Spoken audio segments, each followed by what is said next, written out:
네, 시청자 여러분 안녕하십니까? 여수 MBC 토크쇼 뉴스 앤 이슈 아나운서 이용선입니다.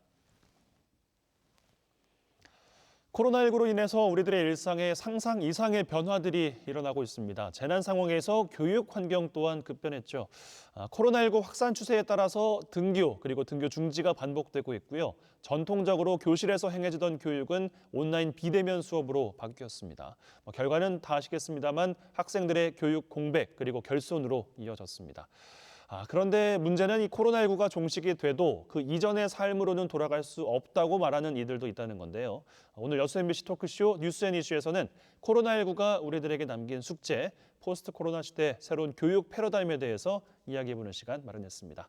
자, 함께 말씀 나눠주실 패널 먼저 소개해드리죠. 교육 현장에 계신 분입니다. 이현종 여천고등학교 교사 나오셨습니다. 어서 오십시오. 안녕하십니까, 이현종입니다. 네. 자, 그리고 교육의 새로운 대안을 제시해 주시지 않을까 생각이 좀 드는데요. 박진숙 죽곡 함께 마을학교 대표 나오셨습니다. 어서 오십시오. 네, 안녕하세요. 박진숙입니다. 네.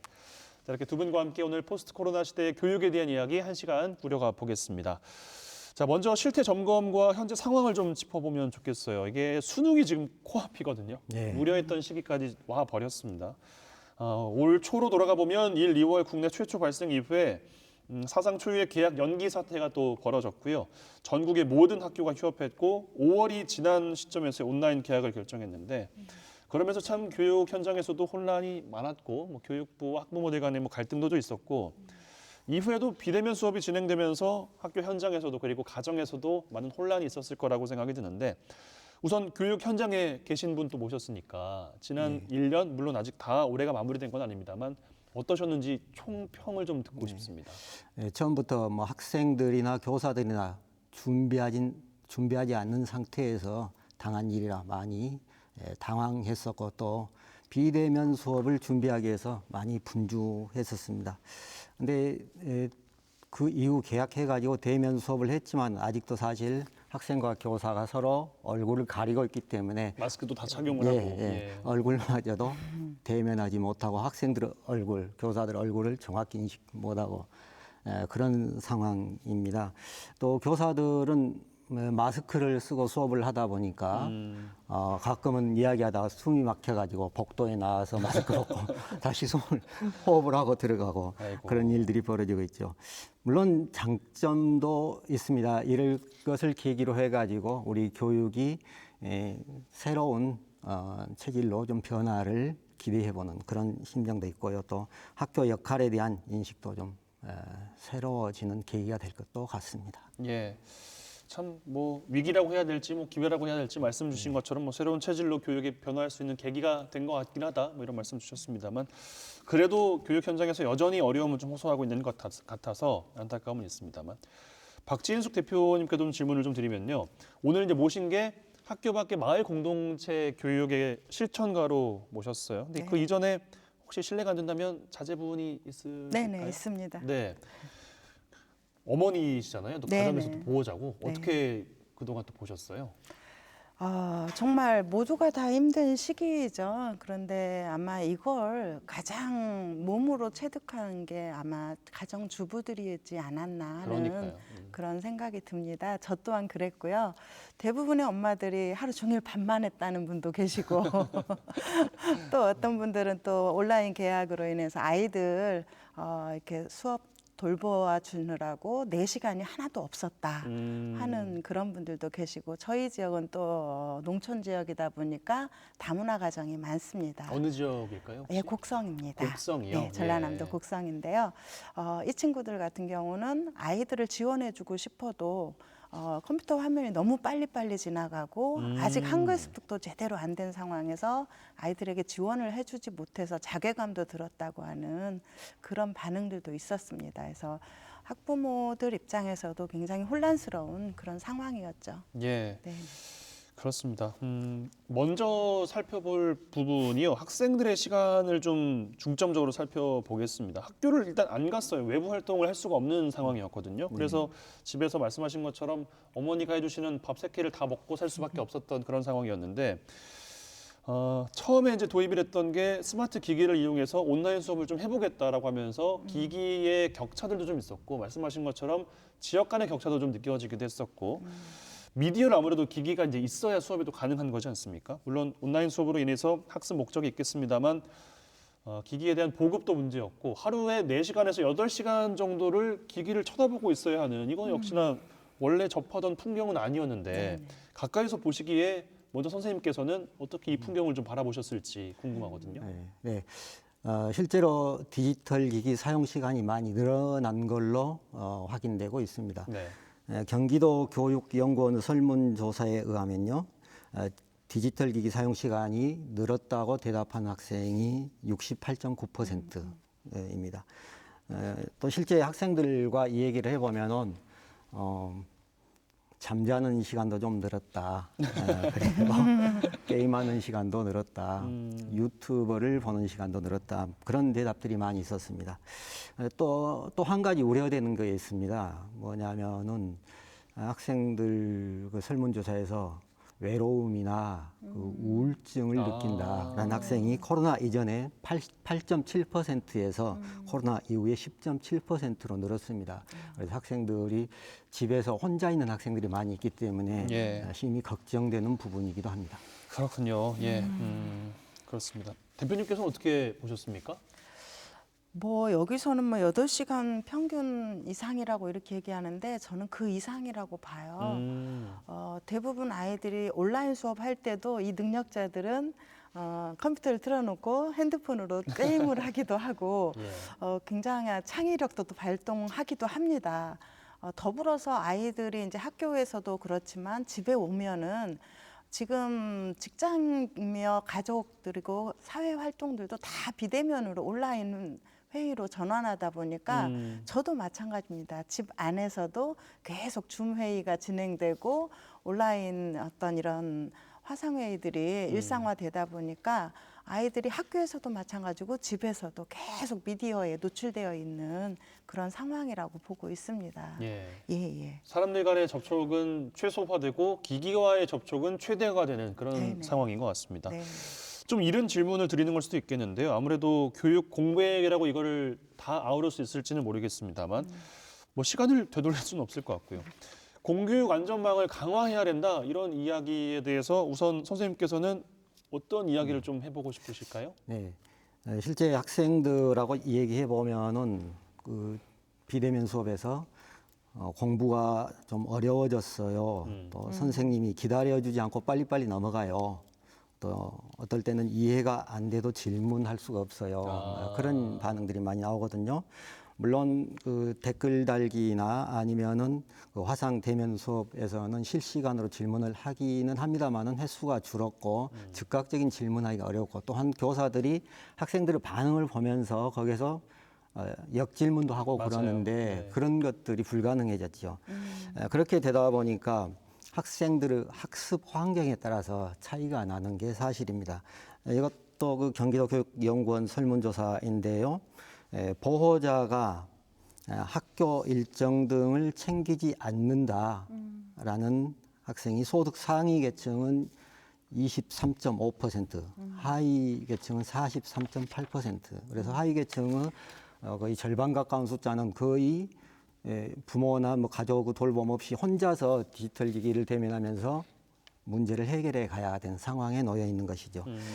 그렇게 했을 때 우리나라도 이제는 경제 수준에 맞는 그런 교육 복지 정책이 도입돼가지고 저기 학급당 학생 수가 좀 감축돼야 되어야 하고 그리고 또 돌봄 교사나 보조 교사들을 충분히 확보해가지고 뭐 순회 방문 유도를 한다든가 그러한 조치들이 필요할 것 같습니다. 특히 저학년인 경우는 금방 박진숙 대표도 말씀하셨습니다만은 혼자 문제 해결 능력이 없기 때문에 많은 곤란을 겪고 있는 걸로 알고 있습니다. 그러면서도 한 가지 또 중요한 것은 어떤 교육이든 그 최종 학습의 결과는 학생 스스로 결정해 간다는 것입니다. 이런 말씀 가끔 들어보셨을 겁니다.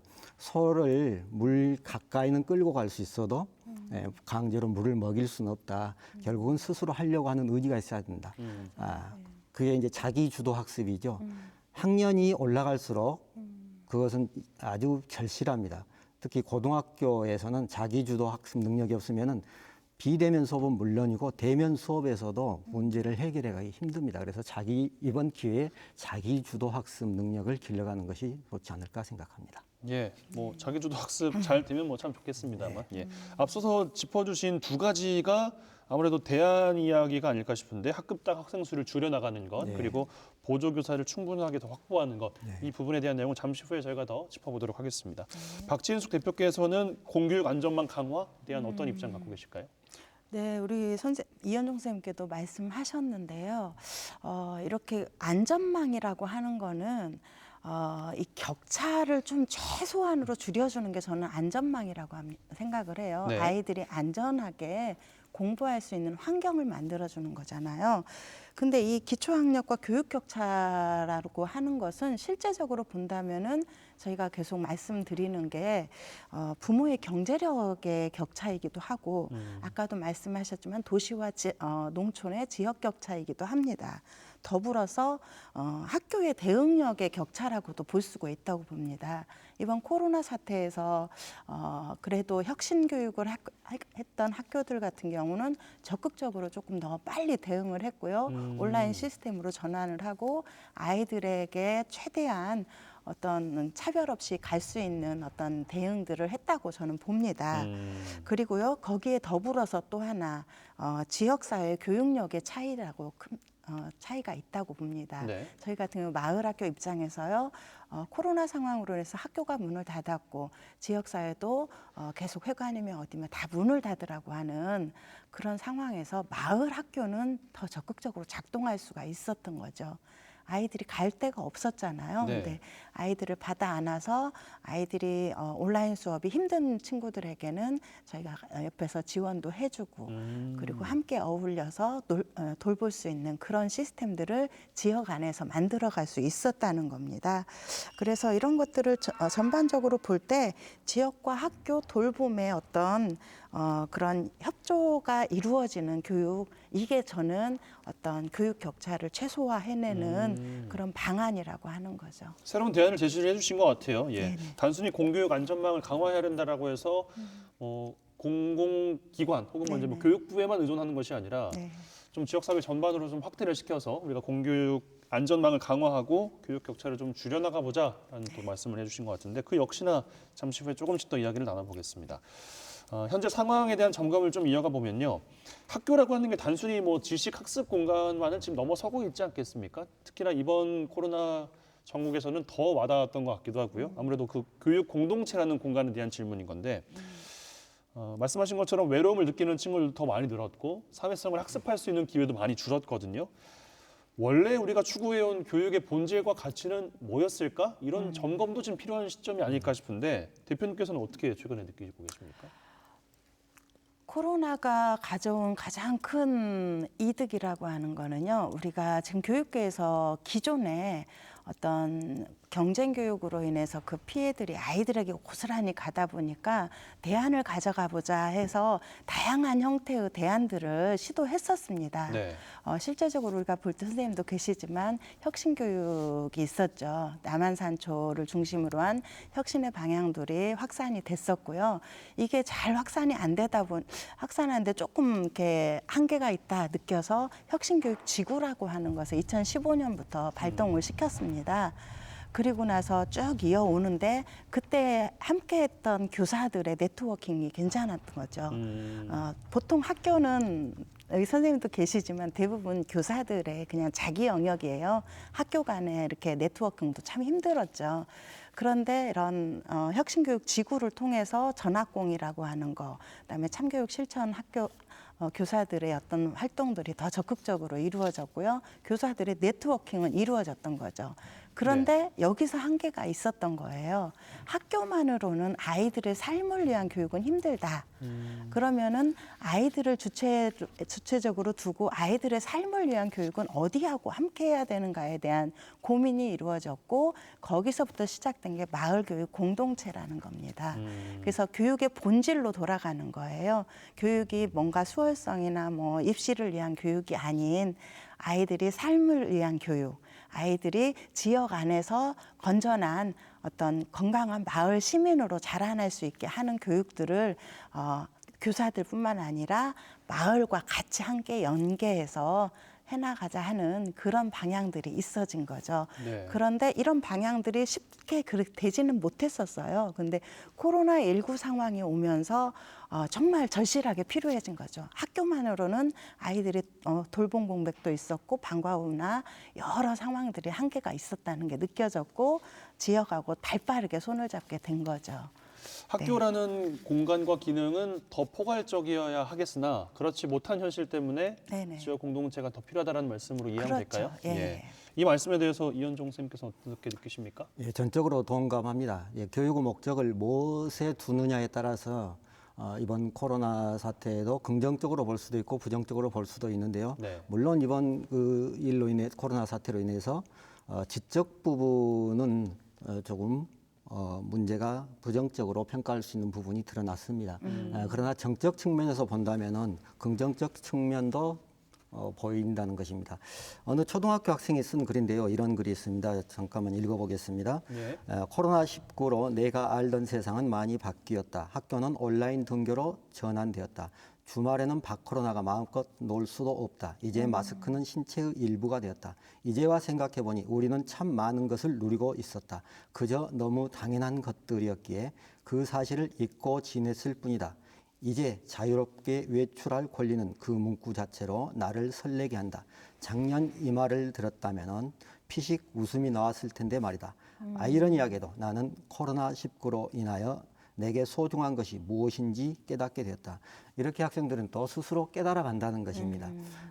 교육이 학생들에게 인간으로서 존재감과 자존감을 높여주는 것이 한다면은 그 존재감과 자존감을 느끼는 방법은 소통을 통해서 이루어지거든요. 사람과 접촉하면서. 그런데 사람과 접촉이 이루어지지 못하면서 그런 안타까운 일이 벌어지지만 스스로도 그런 부분들을 깨달아간 것이 인간의 능력이라고 봅니다.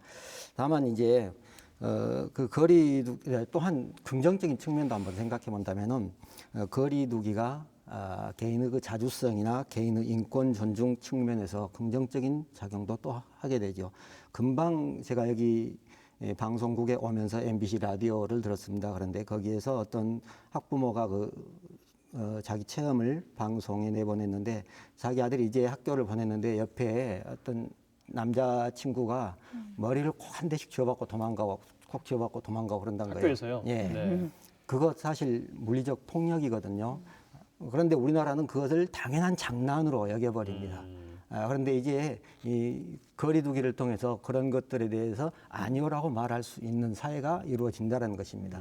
지금까지 무의식적으로 장난이야 그러면서 몸 부대끼고 그 폭력에 가까운 일들이 자연스럽게 벌어졌었는데 이제는 그런 것들을 거부하면서 개인의 인권을 존중하는 그런 시대로 전환될 수 있는 계기도 될 것 같습니다. 예, 뭐 새로운 접근인 것 같긴 합니다. 예.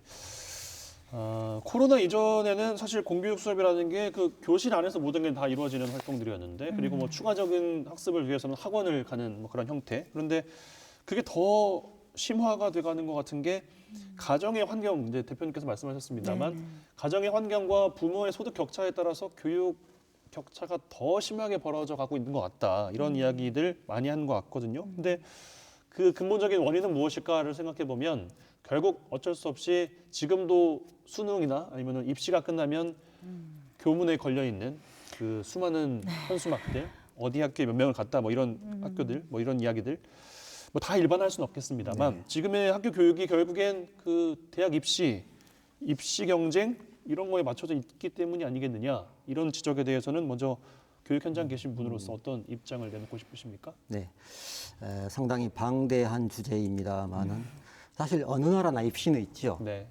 그래서 입시 자체가 문제가 아닌데 왜 우리나라만 이런 문제가 강하게 나타날까? 원인은 사실은 제가 보기에는 입시 제도가 아니라 사회적 차별에서 시작되지 않느냐 그렇게 생각합니다.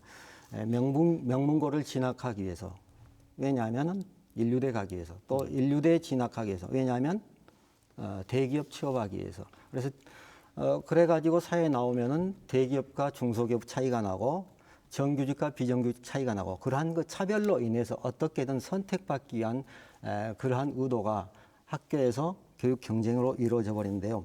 학교에서 문제라고 하면은 그 차별화 등급을 학교에서 줄 세우기 해가지고 낙인 찍어 줘버린다는 거. 이건 정말 학교에서 해서는 안 될 일들이라고 보는데요. 그 학교 성적을 그 사람의 능력으로 평가해버리면 우리 사회의 풍토, 이것이 빨리 전환돼야 됩니다. 사실 이 학교에서 성적은 다양한 능력, 즉 다중 능력 중에서 한 가지일 따름인데 그것만 가지고 인간을 평가해서 줄 세우기 하는 거. 그래서 거기에서 치열한 경쟁이 이루어지고 있는데요. 문제는 앞으로 초중등 교육이 대학 입시 준비 기간으로 가면은 이러한 줄 세우기는 계속 이루어지고 문제는 해결되지 않을 것 같다. 그런데 그것을 전환하기 위해서는 사회적 불평등이 함께 해소되면서 입시 제도와 또 교육 제도가 함께 전환돼야 된다고 봅니다. 그래서 이것은 조금 거시적 차원에서 보아야 해결이 되지 않을까 그렇게 생각합니다. 뭐 단순한 질문일 수도 있겠는데 사회적인 환경이 그렇게 마련이 돼서 학교에서 그렇게 따라갈 수밖에 없는 걸까요? 아니면 학교에서의 교육이 그렇게 됐기 때문에 사회적 환경이 조성이 된 걸까요?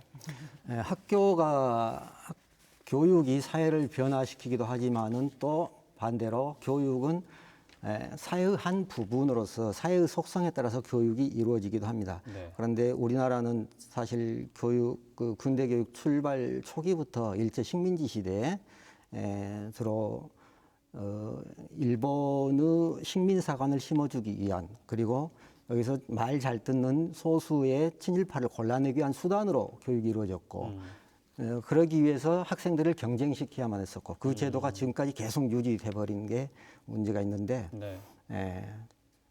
사회와 함께 또 사회 제도와 함께 국민들의 인식이 함께 바뀌어야 한다고 봅니다. 네. 쉽사리 빠른 시간 안에 바뀔 것 같다고 기대를 하기는 좀 힘든데 네네. 역사적인 사회적인 배경까지도 저희가 짚어보는 또 계기가 된 것 같기도 하고요. 대표님께서는 어떻게 보고 계십니까? 이 시스템에 대해서?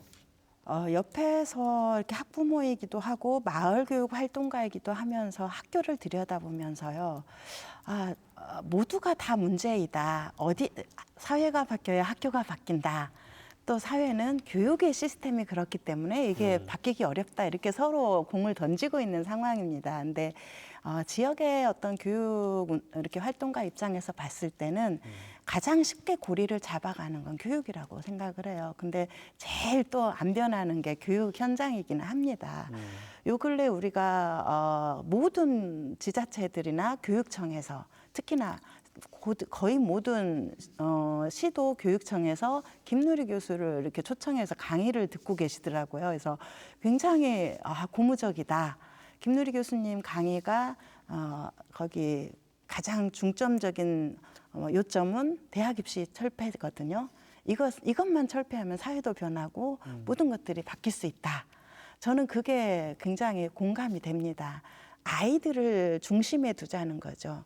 어떤 산업 사회를 발전시키는 게 중심이 아니라 어떤 교직원들의 어떤 다른 이렇게 직업에 필요한 것들 그러기 위해서 다양한 평가 방식 이런 게 아니라 아이들의 삶을 중심에 두다 보면은 이거는 당연히 이루어져야 되는 거라고 생각하는 거죠.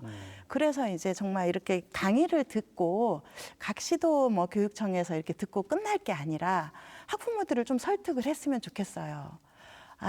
이렇게 더 이상 우리 아이들에게 이런 경쟁 교육, 심화 교육이 이제 더 이상 아이들에게 너무 힘듭니다. 이걸 우리 하지 맙시다 하고 학부모들을 좀 설득하고 학부모들도 또 학부모 단체에서 계속 이런 강의들을 듣고 계시거든요. 문제의 심각성을 인식을 하고 있어요. 그렇다면 학부모들도 조금 더 적극적으로 교육부나 아니면 일선 학교에 내 아이를 위해서 이제 정말 내 아이를 살리는 교육을 합시다. 우리 아이들 이렇게 등급 매기는 거 이제 이거 안 하고 싶어요 하고 적극적으로 제안했으면 좋겠습니다. 그래야 어떤 틀이 바뀔 수 있지 않을까 하는 그런 생각이 들어요. 저희 마을학교 활동도 초등 과정은 굉장히 즐겁게 해요, 아이들하고.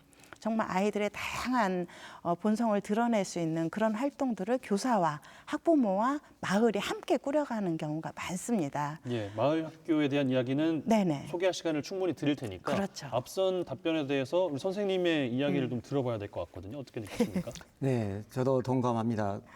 먼저 조직적인 집단인 교사들이 바뀌고 교육이 바뀌고 그리고 그 교사가 주체가 되어서 국민들을 설득시키는 것은 아주 효율적인 방법이라고는 보는데 늘 제가 그래서 또 사회운동도 참여하고 있습니다.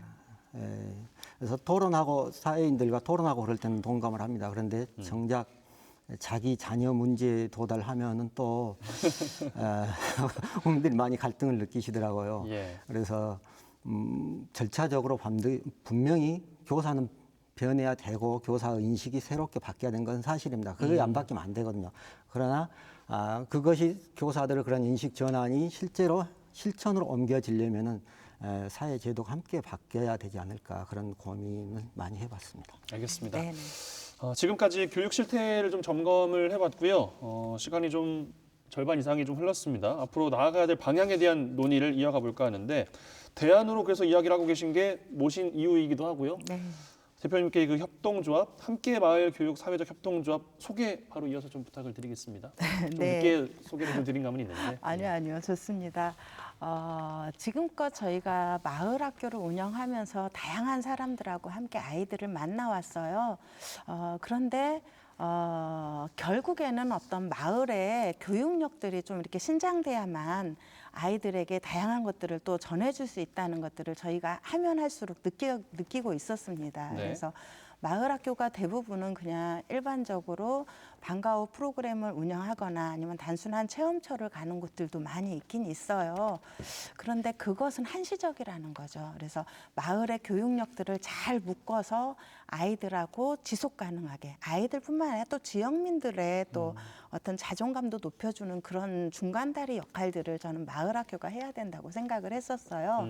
그래서 기존에 저희 주민자치 프로그램 강사님들하고 마을 학교 교사들, 마을 교사들, 그리고 지역에 있는 문화예술인들, 마을 활동가들 이런 분들을 15분을 한번 묶어봤습니다. 그래서 저희가 함께 마을교육 사회적 협동조합이라고 하는 것을 얼마 전에 출범을 했어요. 지금껏 한 과정 중에서 가장 멋진 과정이라고 저는 생각을 하고요. 네. 이분들이 뭐 개별적으로야 아이들을 만날 수도 있고 여러 방향의 활동들도 하지만 조금 더 우리 지역을 위해서 아이들이 지역 주민으로 잘 살게 하기 위해서 학교와 협력하고 함께하는 활동들을 다양한 것들을 준비해 갈 겁니다. 그래서 뭐 쉽게는 우리가 보면은 바로 축곡초하고 연계된 저희가 초등학교가 하나 있거든요. 예. 방과 후 프로그램도 할 수 있고요. 지금 현재도 저희가 축곡초 정규 수업 시간에 마을 학교 수업이 들어가고 있습니다. 정규 수업 시간 안 해요? 네네네. 예. 마을교육협의회를 통해서 11월부터 해서 학교하고 몇 차례에 걸친 교육과정 협의회를 거칩니다. 그리고 정식 이제 수업으로 들어가서 각 과목별 통합, 융합교육을 하기도 하고요. 학년별 융합도 합니다. 1학년 수업에 1학년만 가는 게 아니라 1, 2, 3, 4학년이 함께 받을 수 있는 수업이 있고요. 그다음에 또 따로 할 수 있는 게 있습니다. 예. 그런 것들을 같이 진행을 하고 있는 거예요. 알겠습니다. 네. 모델 제시가 충분하게 된 것 같은데 네. 학교 밖의 이야기로 시작했지만 학교 안에서 들어와서 같이 나가는 이야기를 하셨거든요. 어떻게 들으셨고 어떤 생각을 좀 하셨는지 궁금한데요. 꼭 필요한 과제라고 봅니다. 아이들은 본 대로 자라나고 들은 대로 또 행동하기 때문입니다. 그래서 아프리카 격언에 이런 격언이 있죠. 한 아이를 키우기 위해서는 온 마을이 필요하다. 그래서 한 아이를 제대로 기르기 위해서는 엄마도 필요하고 아빠도 필요하고 또 교사도 필요한 거죠. 그리고 그 사람뿐만 아니라 그 학생이 살아가는 환경, 그 학생이 체험하는 문화, 또 그 학생이 먹는 음식 이런 것들이 모두 총체적으로 그 아이를 키워간다는 것입니다. 그런다는 점에서 적극적으로 저도 추진이 그런 마을 학교가 확대되기를 바라고요. 도시 안에 있는 학교까지도 적용이 가능하다고 보십니까? 예, 그렇습니다. 도시에서도 가능하고 더 마음만 먹으면 더 효율적으로 할 수도 있죠. 그래요. 예, 더 인재풀이 충분하니까요. 또한 학교에서도 이제 지식 중심 그 교과로 사회나 뭐 역사, 국어 이런 걸 국사도 뭐 왕조사만 배울 게 아니라 그 지역의 역사를 국사 교과서에 많이 포함시켜서 그 지역 사회와 가깝게 하고 내 삶의 주변에서부터 알아간다는 거. 그것이 예. 자기 삶을 위한 교육이죠. 사회도 국회만 배울 게 아니라 지방의회에 대해서도 연구하고 같이 체험하고 지방의회 의견도 제출해보고 학생들이 그런 것들이 바로 삶을 위한 교육이 되지 않겠습니까? 국어에서도 대시인들, 소설가들의 작품만 공부할 게 아니라 그 지역사회 시인들, 지역사회 소설가들의 작품을 가지고 공부하고 같이 이야기도 해보고 그러면서 지역사회 통합되고 그리고 지식이라는 게 교과서에서만 배우고 끝나는 것 그리고 수능 끝나면 쓰레기통으로 가는 게 아니라 바로 내 삶의 주변에 있는 것이 나를 위한 지식이구나라는 것을 느껴갈 수 있다면 참 바람직하겠죠. 예. 글쎄요, 저도 참 부끄러운 생각이 좀 들었는데 수능 시험 끝나고 책을 다 버렸던 기억이 있어서 한편으로 좀 뜨끔하긴 했습니다. 예. 근데 도시 안으로도 적용이 가능할까라고 제가 선생님께 여쭤봤던 거에 네네. 대해서 대표님께서는 공감을 하시는지요, 아니면 한계가 좀 명확하다고 보시는지요? 그것도 좀 궁금합니다. 얼마든지 같이 함께 할 수 있습니다. 네. 저희가 이제 마을교육 공동체 마을학교라고 하는 제도가 있기 전부터도 사실은 마을 안에서는 아이들을 함께 키우는 작업들을 여러 방면으로 했었죠. 네, 그래서 제가 질문을 네. 드린 이유는 마을이니까 가능할 수 있지 않을까? 네. 도심은 많은 공감대가 이루어질 수 있을까? 여기에 대한 부분이거든요. 도심 안에서도 그런 시민사회 운동들이 있었습니다. 어떤 공동체가 아이들을 함께 돌보는 것들도 있었고요. 네. 그리고 아이들하고 주말에 함께하는 마을 알아가기, 지역 알아가기 이런 활동들을 지속해서 해왔던 경우들이 있죠. 예. 예, 지금 현재 뭐 장곡중학교나 몇 군데도 한 도시에서 시흥 같은 경우도 굉장히 잘 진행되고 있습니다. 그렇군요. 네. 이게 더 확산이 잘 되려면 지역사회에서 긍정적인 변화를 이끌어 왔느냐를 좀 따져봐야 할 그렇죠. 텐데요. 네. 긍정적인 변화들을 좀 많이 느끼셨습니까? 그럼요. 저희 이제 사실은 이런 것은 교육의 변화뿐만 아니라 저희 같은 경우는 농촌 지역이다 보니까 농촌 지역의 어떤 활성화의 목적으로도 같이 쓰여집니다. 네. 도시도 마찬가지겠죠. 지역의 공동체성이 굉장히 많이 분리되어 있거든요. 산업화 사회로 인해서. 그래서 아이들의 교육을 매개로 해서 지역 사람들이 함께 어우러지고 함께 하는 것들에 대한 가치를 공유하자고 하는 것이 마을교육 공동체이기도 합니다. 그래서 교육뿐만 아니라 마을의 자치가 함께 어우러져야 되는 거죠. 그래서 저희도 이것과 같이 해서 가는 게 주민자치회입니다. 주민자치회 안에 복지분과, 문화분과, 마을교육 공동체 분과가 있습니다. 그래서 이 마을교육 공동체 분과에서 지역의 아이들에 대한 교육을, 지역교육을 같이 고민하고 학교하고 서로 협력하고 연대하는 과정들을 하는 거죠. 예. 학교 교육에 아이들이 학교에서 다양한 배움을 했던 것들을 지역 안에 마을 축제에서 이것들을 풀어낸다거나 저희 같은 경우는 토란이 주산지예요. 네. 토란 농사를 마을에서 합니다. 아이들하고 같이요. 네. 토란 농사를 잘 지어서 물론 이 수업 자체는 굉장히 융합적 수업이 들어가요. 토란을 이렇게 자라는 과정들을 아이들이 세밀화로 그리기도 하고 그다음에 뭐 글쓰기도 하고 그것을 학교에서도 일어나고 마을에서도 일어나는 거죠. 이렇게 해서 토란을 잘 키워서 끝내는 게 아니고요. 주민자치회에서 토란도란 마을 축제라는 걸 열어요. 그 축제에 이 토란이 주로 사용하게 됩니다. 기증이 돼서요. 그러면 아이들도 마을 축제의 주역이 되는 거죠. 그래서 토란 빨리 깎기 대회 뭐 여러 것들을 토란 인절미라든가 이런 걸 만들어냅니다. 네. 그래서 아이들도 굉장히 지역 안에서 함께하는 것들이 일어나는 거예요. 그리고 아이들이 그간에 토란 농사를 지으면서 다양하게 공부했던 것들을 축제 때 같이 또 전시를 하고 지역민들도 우리 아이들이 이런 공부를 했구나 하고 서로 이해를 하는 거죠. 네. 재밌는데요. 여천고등학교에서는 하실 생각이 없으십니까? 네, 그렇게 할 수만 있다면 참 바람직한 일이라고 봅니다. 네. 네. 그리고 앞으로 또 그렇게 바뀌어 가야 할 것 같습니다. 네. 네. 취지에는 충분히 공감을 하시는군요. 네. 예, 알겠습니다. 1년 동안 마을학교를 이제 운영을 하셨잖아요. 네네. 어떤 소감이 좀 드실까요? 저 아까도 말씀드렸지만 마을 학교는 저는 연결자라는 생각이에요. 연결자다. 예. 예. 마을 사람들과 아이들을 연결하고요. 마을과 학교를 또 연결하는 거예요. 그리고 마을 간에 또 네트워킹을 좀 중점적으로 하고 있습니다. 그러다 보니까 마을 학교 프로그램은 단순 체험이 아니라 프로젝트형으로 계속 이루어지고 있어요. 어. 네. 그래서 아이들은 아이들대로 마을에 나를 이해하고 나를 지지해주는 응원자가 많이 있다 하는 것들을 좀 이렇게 뿌듯하게 가져갈 수 있는 거고요. 마을 지역 주민들은 우리 아이들에게 내가 그냥 단순히 할아버지, 할머니, 늙은 사람이 아니라 아이들에게 하나라도 줄 수 있는 뭔가 어른으로서의 어떤 존중감을 또 스스로 이렇게 가져갈 수가 있었다고 봅니다. 이게 저는 마을 공동체라고 봐요. 교육을 매개로 한 공동체를 마을 학교는 연결자로 만들어가는 거죠. 그래서 주민자치 안에서도 아이들하고 같이 마을의 의제들을 같이 꾸려내요. 전체 28개 마을을 돌면서요. 그래서 그 의제를 가지고 주민총회에서 의제를 선정하고 이 선정된 의제를 어떻게 실행할 것인가 해서 주민 참여 예산으로 넣습니다. 근데 단순히 주민들만의 것이 아니라 여기에는 아이들도 주민인 거죠. 그래서 주공 문화에 대해서 아까 선생님 말씀하셨듯이 고민을 할 때 주공 문화를 전체 둘러보러 다닐 때 아이들도 함께 합니다.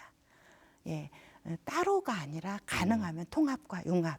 그리고 아이들 스스로 문제를 가지고 그 문제를 해결할 수 있는 능력들도 함께 배양해주는 그런 과정이 마을 교육 과정이었다고 보고 나름대로는 굉장히 뿌듯한 시간이었습니다. 알겠습니다. 화제를 조금 돌려서요. 글쎄요, 뭐 오늘 말씀 주신 대부분에 대해서 뭐 공감도 했었고 뭐 네네. 해볼만하다, 뭐 참 재밌을 것 같다 이런 이야기를 해봤습니다만 현실은 과연 그렇게 될 수 있을까라는 의문점은 여전히 지울 수 없는 것 같습니다. 네. 학교 그리고 입시 이 시험 그리고 중간고사, 기말고사 시험은 계속 반복이 네. 돼가고 있고 거기에서 좋은 성적을 얻느냐 못 얻느냐에 따라서 집에 가서 어머니한테 혼이 나느냐 안 나느냐 뭐 이런 것도 좀 생각이 좀 되고 고정된 인식에 대한 문제점은 학교 안에서도 있다라고 확실히 말씀을 앞서 하셨지 않습니까? 뭐 어떤 각성이 좀 필요하다고 보십니까? 교육 당국 혹은 뭐 교사들에게? 교육에 대한 기본적 관점 자체가 좀 바뀔 필요가 있다고 봅니다. 지금 뭐 인성교육 그렇게 합니다만은 경쟁과 인성은 동시에 키워질 수 없다고 봅니다. 아 그래요? 예, 그런데 우리나라는 철저히 지식으로 경쟁시키는 교육을 하고 있거든요. 지금 초등학교에서는 뭐 혁신 교육이나 중학교에서 또 혁신 교육 이런 것들이 어느 정도 이루어지는데 고등학교에 오면은 완전히 상황이 달라져 버립니다. 물론 고등학교도 몇 개 혁신 학교와 대안 학교가 있긴 합니다만은 대부분 학교에서는 지식으로 줄 세우기 해버리죠. 그런 경쟁 속에서 학교 다니실 때 그 선착순 내보셨죠? 네. 선착순 내보면은 그때 인성 고려할 여유가 없지요. 경쟁과 그렇네요. 인성은 동시에 이루어지기 힘들다. 그래서 그러네요. 어쨌든 이 경쟁 체제를 좀 무너뜨려야 한다. 어떤 사람은 경쟁이 없으면 사회 발전이 안 이루어진다. 노력을 안 할 거다. 그런데 그렇다면 유럽 사회 다 망했어야 되죠. 예. 그래서 경쟁을 파괴시켜야 되고 그러기 위한 우선 사회 제도가 우선 먼저 바뀌어야 되겠습니다만 우선 할 수 있는 게 이제 수능을 자격고시화로 바꾸는 거. 자격고시화. 그러면서 학교에서 그 경쟁 교육을 좀 누그러뜨리고 인성 교육과 함께 이루어질 수 있기를 바랍니다. 네. 개인적으로 궁금해서 그러는데 아직까지 선착순은 없죠? 아직 지금은 없죠. 지금은 없죠. 네. 알겠습니다. 앞서서 선생님께서 말씀하신 게 대안으로 제시를 한 게 보육교사들을 좀 확충을 하는 것 그리고 학급당 학생 수를 낮추자고 한 것의 기억이 좀 나서 그 질문을 좀 드리면 또 맥락이 닿아 있는 게 조희원 서울시 교육감이 최근에 또 관련된 발언을 또 했어요. 학급당 학생 수 20명 시대를 열자 이렇게 제안을 했는데 글쎄요 잘 될까요? 네, 돼야 되겠죠. 돼야 되는 거는 많은 분들이 공감하시는 것 같긴 한데. 제 생각에는 이 코로나 시대이든 아니든 상관없이 학급당 학생 수는 줄여야 한다고 봅니다. 가장 바람직한 교육은 교사 한 명당 학생 한 명인 교육. 실제로 핀란드를 비롯해서 그런 많은 나라들은 거기에 가깝게 교육하고 있고요.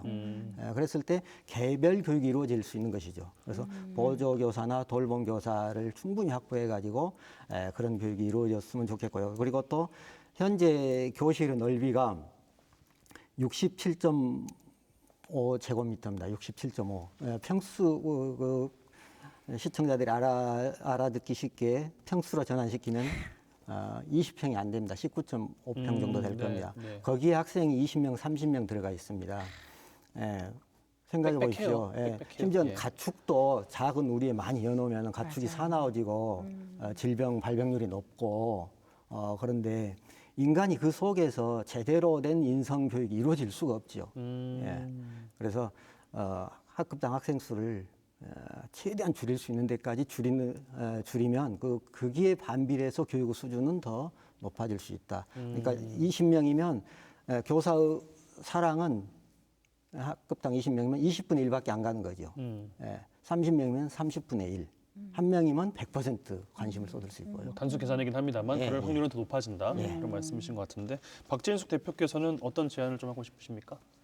네, 정말 코로나가 우리에게 많은 것들을 요구하고 있는데요. 이게 학급당 학생 수 20명, 요거 정말 저도 이렇게 적극 동조하는데요.